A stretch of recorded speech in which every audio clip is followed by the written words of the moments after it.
खणी लाश सकीना जो आबिद कीअं शाम शहर में रोअंदो रहियो। खणी लाश सकीना जो आबिद कीअं शाम शहर में रोअंदो रहियो। खणी लाश सकीना जो आबिद कीअं शाम शहर में रोअंदो रहियो। किथे दफ़न कयां मूंखे भेण ॾिठो बस शाम जे गिटनि में घुमंदो रहियो। खणी लाश सकीना जो आबिद कीअं शाम शहर में रोअंदो रहियो। खणी लाश सकीना जो आबिद कीअं शाम शहर में रोअंदो रहियो।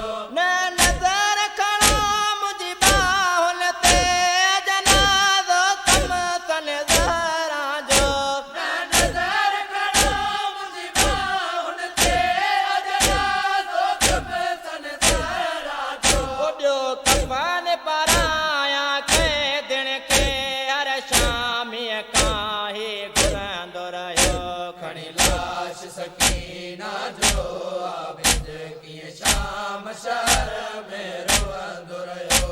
खणी लाश सकीना जो आबिद कीअं शाम शहर में रोअंदो रहियो। किथे दफ़न कयां मूंखे भेण ॾिठो बस शाम जे गिटनि में घुमंदो रहियो। खणी लाश सकीना जो आबिद कीअं शाम शहर में रोअंदो रहियो।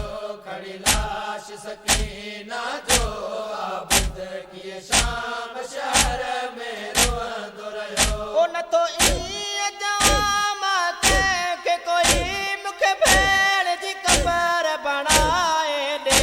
न तो ईअं चवां मां कंहिंखे कोई मूंखे भेण जी ख़बर बणाए ॾे। ओ किथे क़ब्रिस्तान वा शामिल खां रोए रत जा नीर ई पुछंदो रहियो। खणी लाश सकीना जो आबिद कीअं शाम शहर में रोअंदो रहियो। खणी लाश सकीना जो आबिद कीअं शाम शहर में रोअंदो रहियो। ओ किथे दफ़न कयां मूंखे भेण ॾिठो बस शाम जे गिटनि में घुमंदो रहियो। खणी लाश सकीना जो आबिद कीअं शाम शहर में रोअंदो रहियो। खणी लाश सकीना जो आबिद कीअं शाम शहर में रोअंदो रहियो। बस आए त ॾियो कफ़न खणी तुंहिंजे लाइ चयो मूं भेण रोए।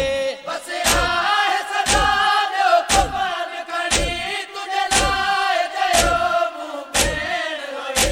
उन मिले कफ़न मूंखे माफ़ कजां गले लाश खे लाए चवंदो रहियो। खणी लाश सकीना जो आबिद कीअं शाम शहर में रोअंदो रहियो। खणी लाश सकीना जो आबिद कीअं शाम शहर में रोअंदो रहियो। ओ किथे दफ़न कयां मूंखे भेण ॾिठो बस शाम जे गिटनि में घुमंदो रहियो।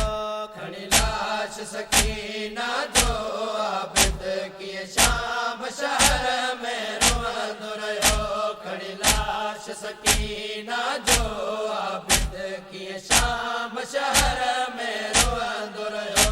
ओ रब शाहिद आहे कचोले में कयो दफ़न सजाद सकीना खे।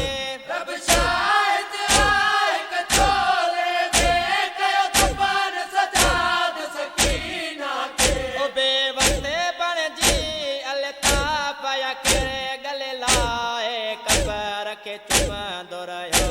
खणी लाश सकीना जो आबिद कीअं शाम शहर में रोअंदो रहियो।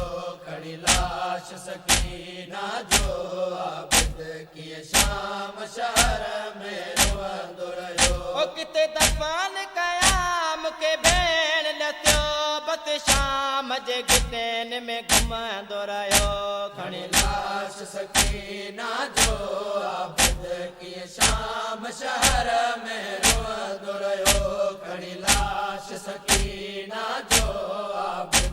कीअं शाम शहर में रोअंदो रहियो खणी लाश सकीना जो आबिद कीअं शाम